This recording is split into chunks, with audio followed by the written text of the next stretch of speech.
Hi, I'm Tom Harwood and this is GBN Originals. The Prime Minister has been accused of breaking the strictest lockdown rules when he met with his personal voice coach during the Christmas lockdown of December 2020. Incidentally revealed in a new book called Get In, A History of the Labour Party under Sir Keir, the Labour leader was visited by his voice coach and old family friend Leonie Mellinger to help him communicate with the public, including a controversial visit during lockdown's strictest period in London. Now, at a NATO press conference this week, Keir Starmer somehow had time for only 2 questions from the press before dashing off. As journalists shouted questions about his apparent breach of lockdown rules, the Prime Minister managed to mutter, "Of course not," adding, "All rules were followed," only adding that as he ran from the room. By the front. Thank you very much. All right, that's all we have time for. Thank you. Of course not. Was your voice coach definitely a key worker? But were all the rules followed? Leonie Mellinger posted a selfie visiting Keir Starmer in London on the 24th of December 2020. This when the strictest lockdown rules were in place in the capital. Mellinger claims that her 60-mile journey to meet Starmer was exempt, as she qualified for so-called key worker status. But Starmer's own forensic team have failed to produce a single document proving this to be the case.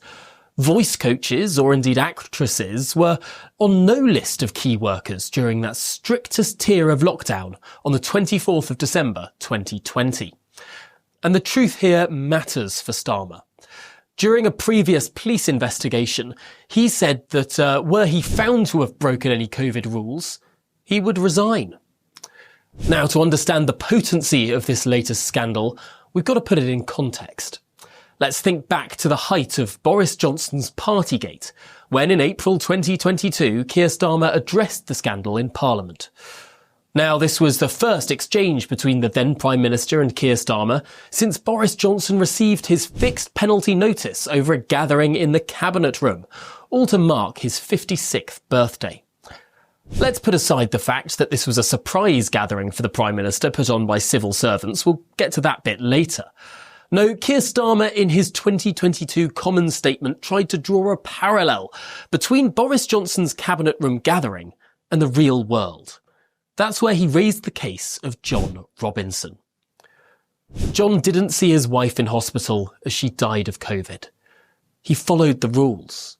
Close family members couldn't even attend the funeral. They followed the rules.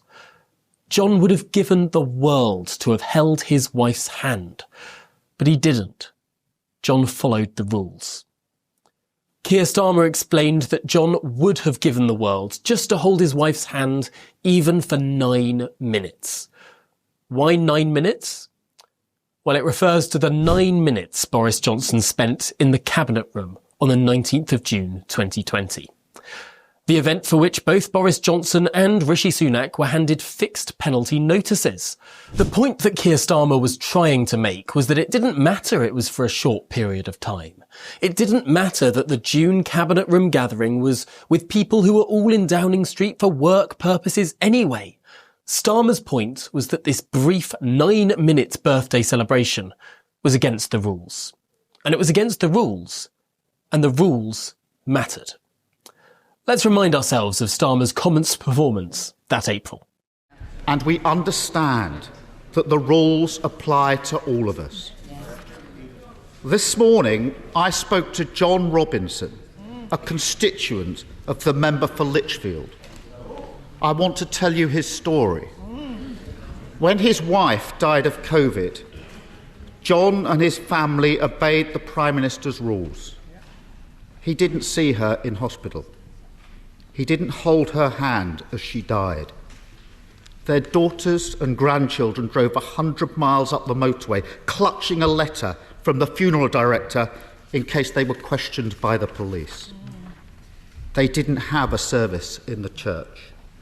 John's son-in-law stayed away because he would have been the forbidden seventh mourner. Doesn't the Prime Minister realise that John would have given the world to hold his dying wife's hand, even if it was just for 9 minutes. Yeah. But he didn't, because he followed the Prime Minister's rules. Rules that we now know the Prime Minister blithely, repeatedly and deliberately ignored. Yes. After months of insulting excuses, today's half-hearted apology will never be enough for John Robinson. No. If the Prime Minister had any respect for John and the millions like him who sacrificed everything to follow the rules, he'd resign. Yeah. But he won't, because he doesn't respect John. No. Yeah. He doesn't respect the sacrifice of the British public. No. He is a man without shame. Yeah. Quite the performance. Got to say, I remember sitting up there in the House of Commons press gallery, looking down at the exchange and just thinking, wow, he's really gone for the jugular. No context necessary, the simple, devastating and emotional line that John Robinson could not hold his dying wife's hand, and Boris Johnson had an illegal gathering. This illegal gathering. Yes, it's hardly a party. Could he look less like he actually wanted to be there? Let's look at the context of this so-called party, the only gathering for which the then Prime Minister and Chancellor Rishi Sunak too received a fixed penalty notice. At GB News, we believe in the power of free speech. We're not afraid to ask the tough questions, challenge the status quo, and give you a voice. While others silence dissent, we champion the truth. So by becoming a GB News member, you're not just supporting free speech, you're defending it. Please do consider supporting us today. Together, we'll hold the powerful to account and make sure your voice is always heard. Simply go to gbnews.com/support and stand with us for what matters most. Of course, many restrictions were being lifted by the 19th of June 2020, the date that this Cabinet Room gathering took place. Boris Johnson had just returned from a reopened school that very morning. Lockdown was beginning to be lifted, with schools returning, the introduction of the Rule of Six and the end of the official stay-at-home order from the beginning of that month, 19 days prior. Notably, the idea of the Prime Minister briefly celebrating his birthday with the colleagues he would have met anyway, it was deemed so uncontroversial, so asinine, that it was printed in the pages of the Times newspaper the next morning. Yes, it read, Boris Johnson celebrated his 56th birthday yesterday with a small gathering in the Cabinet Room. Rishi Sunak, the Chancellor, and a group of aides sang him happy birthday before they tucked into a Union Jack cake. The celebrations provided a brief respite after another gruelling week. That was all written and published in the pages of the Times. Of course, this was before the collective hysteria of partygate made such a report scandalous a year and a half later. Perhaps this was so uncontroversial because the rules on the 19th of June 2020 were far more lax than the rules on the 24th of December 2020. Yes, let's return to December 2020, the 24th, when Keir Starmer's voice coach travelled 60 miles to London to give him acting lessons. London was in the midst of lockdown's strictest tier at the time. There were no exemptions for non-key workers. The country was hurtling towards 1,000 COVID deaths a day. Keir Starmer himself called it an emergency. The news over the last 24 hours has been deeply disturbing. The number of coronavirus cases has nearly doubled in the last week, and over 67,000 people have now tragically died, and hospital admissions are rising. We cannot be in any doubt. The virus is now out of control. International flights have been banned, international borders have been shut, and there's now severe disruption at British ports. Make no mistake, this is now a real emergency. Now, I have faith in the British people to once again step up to the challenges, as they've done at every stage of the pandemic. But they expect the government to do the same. We can have no more over-promising and false hope, no more confused messages, and slow decision making. We need strong, clear and decisive leadership. The Prime Minister needs to be straight with people about precisely what's going on and precisely what he is going to do about it. He must address the nation today after this morning's Cobra meeting and then hold daily press conferences until the disruption has eased. We will support further restrictions where they're necessary. We will work with the government to help businesses get through the winter months, and we will offer constructive solutions to keep our NHS open and the vaccine distributed. The leader of the opposition was urging people to follow the rules. The strict rules. He highlighted the emergency the country faced. Keir Starmer would later opine before the House of Commons how people like John Robinson were prevented from even holding the hand of their dying relatives.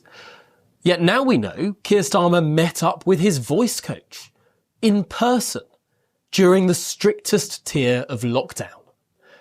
Number 10 are refusing to comment, of course. The Prime Minister's political aides say no rules were broken. But no one has been able to point to where the roles of actress or voice coach fitted into the official list of key workers. The limited list of people who were able to go about their business even during the strictest lockdowns.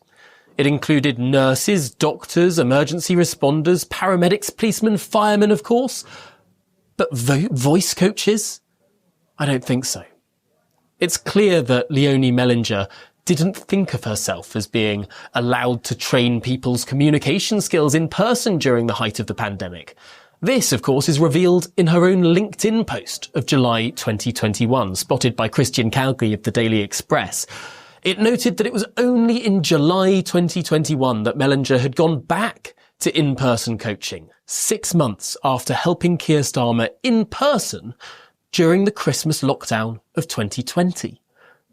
It's clear that there are more questions for Keir Starmer to answer here, and Number 10 can't stonewall this one forever. Once you've decreed that Boris Johnson has broken the rules by merely meeting his colleagues in the cabinet room with that grim pint of orange juice at the point of lockdown easing, once that's the bar for breaking the rules, well, Keir Starmer's own record must be cleaner than clean. It seems that the Prime Minister has questions to answer. Well, this has been GBN Originals. Do remember to subscribe to the channel for more as this story is set to roll on and on.